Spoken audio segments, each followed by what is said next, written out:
लोकतंत्र के अंदर मत निर्माण की अगर प्रक्रिया ना हो तो लोकतंत्र के अंदर आत्मा ही नहीं रहती।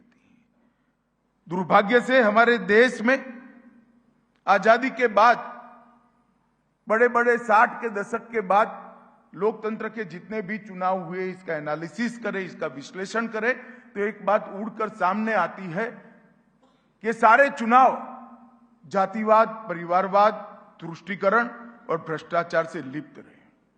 कहीं न कहीं जातिवाद से जनमत को प्रभावित किया गया, कभी परिवारवाद से जनमत को प्रभावित किया गया, कहीं तुष्टीकरण से जनमत को प्रभावित और संग्रहित किया गया, और कहीं भ्रष्टाचार के बनाए हुए पैसों से जनमत को कलर्ड करने का प्रयास किया गया।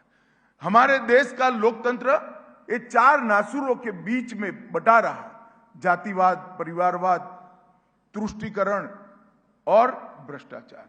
नरेंद्र मोदी जी ने 10 ही साल के अंदर चारों नासुरों को समाप्त कर जातिवाद, परिवारवाद, भ्रष्टाचार और तुष्टीकरण की जगह पॉलिटिक्स ऑफ परफॉर्मेंस का स्थापना किया और आज देश सच्चे लोकतंत्र की दिशा में जा रहा है। देश का जनादेश ना जातिवाद से प्रभावित होना चाहिए, ना तुष्टीकरण से प्रभावित होना चाहिए, ना परिवारवाद से युक्त होना चाहिए, ना भ्रष्टाचार के पैसों से जनादेश को खरीदा जा सकता है। ये चारों चीजों को मोदी जी ने बहुत लंबे समय के बाद दूर कर दी और आज दो खेमे पड़े, जैसे महाभारत के युद्ध में दो खेमे पड़े थे, एक और पांडवों का खेमा था और एक और कौरवों का खेमा था। एक और मोदी जी के नेतृत्व में भारतीय जनता पार्टी देशभक्तों की टोली जैसी पार्टी खड़ी है और दूसरी ओर 7 परिवारवादी पार्टियों का एक गठबंधन खड़ा है। ये कौन है इंडिया गठबंधन? कौन है इंडी गठबंधन? कौन है घमंडिया गठबंधन? जिनको घमंड है, अभिमान है अपने परिवार पर, जो नहीं मानते हैं कि देश में गरीब चाय बेचने वाले का बेटा देश का प्रधानमंत्री बने, देश का प्रधान सेवक बने। वो ऐसा मानते हैं कि प्रधानमंत्री पद धाती है उन लोगों की जो एक परिवार में, बड़े परिवार में जन्म लेते हैं। पूरे 7 पार्टियों का एनालिसिस करिए।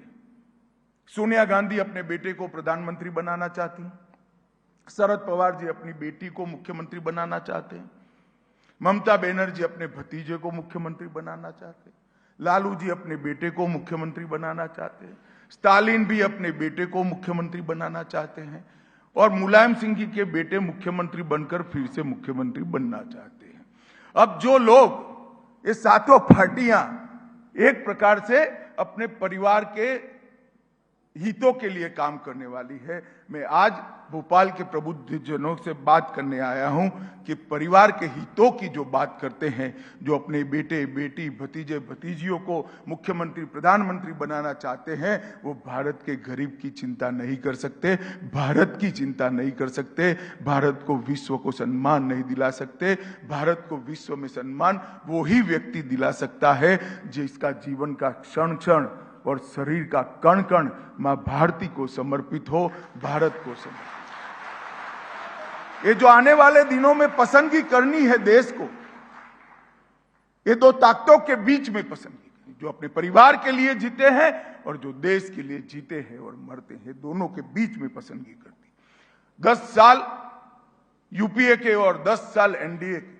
मेरा आग्रह है, आप सब प्रबुद्धजन, आंकड़े अब छिपे नहीं हैं, पारदर्शिता का जमाना है, ऑनलाइन सारी इंफॉर्मेशन उपलब्ध है, आप डाउनलोड करिए, आप स्वयं कंपैरिजन करिए। 10 साल में 12 लाख करोड़ के घपले, घोटाले, भ्रष्टाचार, हर रोज एक भ्रष्टाचार, 2G, 4G, आप खेल देखो तो भ्रष्टाचार, सेना देखो भ्रष्टाचार, एयरबेस देखो तो भ्रष्टाचार, पनडुब्बी में भ्रष्टाचार, हेलीकॉप्टर में भ्रष्टाचार, अंतरिक्ष में भ्रष्टाचार, पाताल में कोयले की खदानों में भी भ्रष्टाचार। आकाश, पाताल, सागर, अंतरिक्ष, सभी जगह भ्रष्टाचार कर ये 10 साल शासन किया और नरेंद्र मोदी पर 10 साल में 4 आने के भी भ्रष्टाचार का कोई आरोप नहीं कर सकता। इस प्रकार का शासन, ये दोनों के बीच में हमने किस प्रकार का शासन था। देश असुरक्षित था। देश की माताएं, बहनें, बच्चियां असुरक्षित महसूस करती थी। देश की सीमाएं सुरक्षित। आए दिन पाकिस्तान से आकर लोग बम धमाके कर कर भाग जाते थे, पेट का पानी नहीं हिलता था, चुपचाप रहते थे वोट बैंक की लालच में। हजारों लाखों करोड़ के घपले घोटाले करे, अर्थतंत्र रसाताल में गया था, देश का सम्मान पाताल तक नीचे गया था। और ये 10 साल में क्या हुआ? एक भी भ्रष्टाचार का आरोप नहीं है। किसी की हिम्मत नहीं है भारत की सीमाओं के सामने आंख उठाकर देखने। और अगर किसी ने करा, किसी ने हिम्मत करी भी, तो सर्जिकल स्ट्राइक और एयर स्ट्राइक कर कर इनके घर में घुसकर आतंकवादियों को समाप्त करने का काम।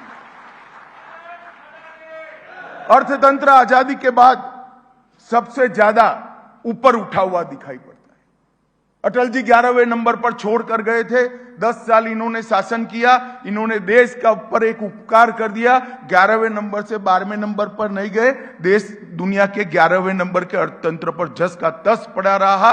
10 साल के अंदर मोदी जी ने 11वें नंबर से 5वें नंबर पर लाने का काम किया और देश के अंदर आर्थिक विकास।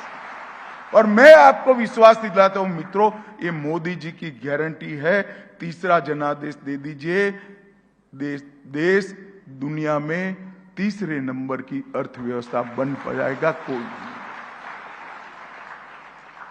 देश को सुरक्षित करने का काम मोदी जी ने किया, भ्रष्टाचार को समाप्त करने का काम किया है, विकास के रास्ते पर द्रुत गति से देश को आगे ले जाने का काम नरेंद्र मोदी जी ने किया है। लद्दाख से लक्षद्वीप तक, पूर्वोत्तर से पंजाब तक, किसान से विज्ञान तक, सेल्फ हेल्प ग्रुप से लेकर स्टार्टअप तक और सहकारिता से स्पेस तक, हर क्षेत्र के अंदर नए आयाम भी गढ़े हैं, नई नीतियां भी बनाई है और नीतियों को जमीन पर उतारने का काम भी नरेंद्र मोदी सरकार ने किया।